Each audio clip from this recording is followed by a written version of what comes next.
예, 오늘 하나님께서 주신 말씀은 에스겔서 17장 11절에서 24절 말씀입니다. 오늘 말씀을 위해서 하나님의 은혜가 여러분들 삶 가운데서 함께 하실 줄 믿습니다. 예, 오늘 말씀은 어제 말씀을 이어서 계속 해석을 해주고 있는데요.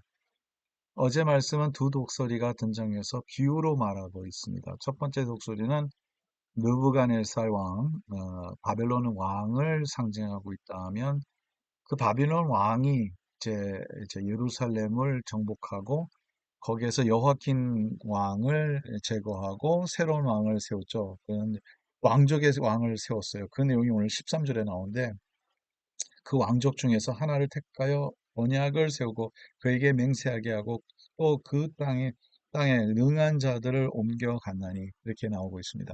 그래서 시드기야라는 왕을 세워서 그 땅에는 언약을 맺었다는 거죠. 그리고 맹세하게 했죠. 그래서 이 나라가 세워지는 것을 다시 세워지는 것을 이제 바랬는데 사실은 히드기야 왕이 바벨론을 배반하고 오히려 다른 나라 두 번째 독수리를 상징하고 있는 애굽을 의존하게 되고 거기에 붙어서 오히려 바벨론을 배반하는 그러한 상황을 보게 됩니다. 그래서 오늘 말씀 가운데서 보는데 14절이 참 중요합니다. 이는 나라를 낮춰 스스로 서지 못하고 그 언약을 지켜야 능히 서게 하려 하였습니다. 그 내용은 뭐냐면 바벨론이 하는 대로 바벨론과 함께 해야지만 그 언약을 지켜야지만 설 수 있는 그러한 상황이었는데 그가 오히려 애굽을 의지했던 것을 이제 15절에 나온 내용이죠.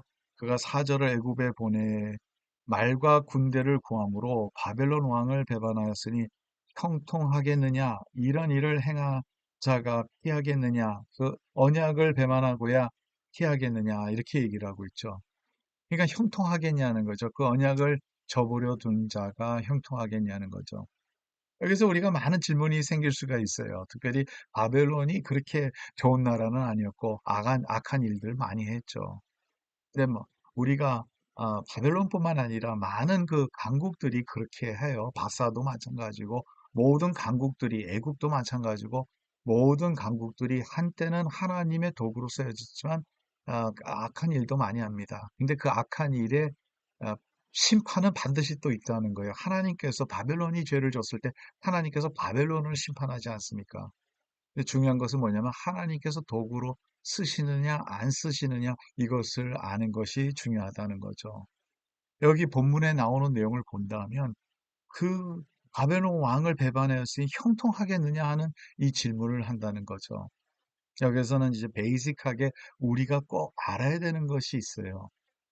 여기서 또 특별히 19절에 나온 내용을 한번 보면 그 여호와의 말씀이라 내가 나의 삶을 두고 맹세하노니 그가 내 맹세를 업신 여기고 내 언약을 배반하였은즉 내가 그 죄를 그 머리에 돌리되 아니 바벨론을 배반한 게 왜 하나님의 맹세를 업신 여기고 하나님의 언약을 배반했다고 말하느냐는 거죠.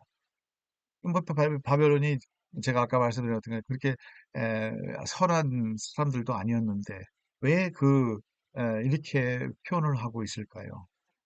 그 위에 이제 20절입니다. 그 위에 내 그물을 치며 내 우물에 걸리게 하여 끌고 바벨론으로 가서 나를 반역한 그 반역을 거기에서 심판할지며 그 모든 군대에서 도망한 자들을 다 칼에 엎드러질 것이요 그 남은 자는 사방으로 흩어지리니 나 여호와가 이것을 말할 줄을 너희가 알리라. 하나님께서 직접 말씀하고 계시다는 거죠.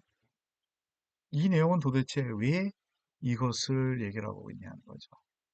여기에 하나님의 역사, 하나님의 계획, 하나님의 하시는 일이 있다는 거예요. 바벨론은 단지 이스라엘을 정복하기 위해서 있는 나라가 아니라 하나님의 도구였기 때문이라는 거죠. 이스라엘을 심판하는 하나님의 도구였고 하나님이 세운 나라였습니다. 그 나라가 물론 잘못한 것은 바로 그 나라도 심판을 받지만 하나님이 세운 것을 반역하는 그 자체가 잘못됐다는 거죠.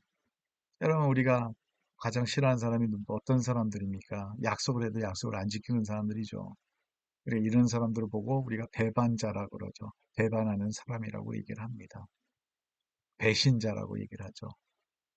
왜 그렇게 우리가 배신자라고 이름까지 붙여서 하냐면 그 언약을 또 그 약속을 안 지키는 사람들은 우리는 싫어할 수밖에 없죠.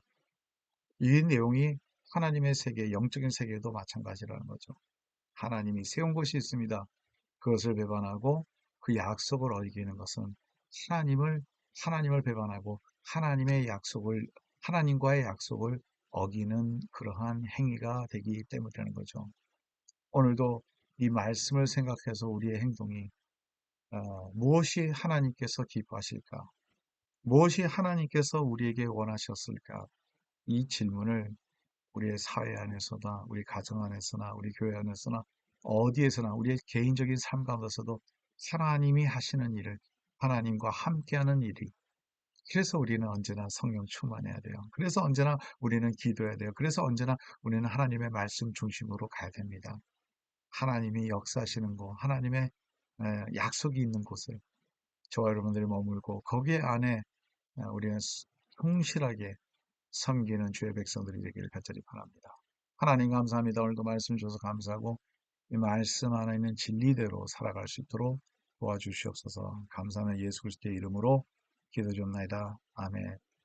오늘도 주님과 함께 승리한 하루가 되기를 간절히 바랍니다.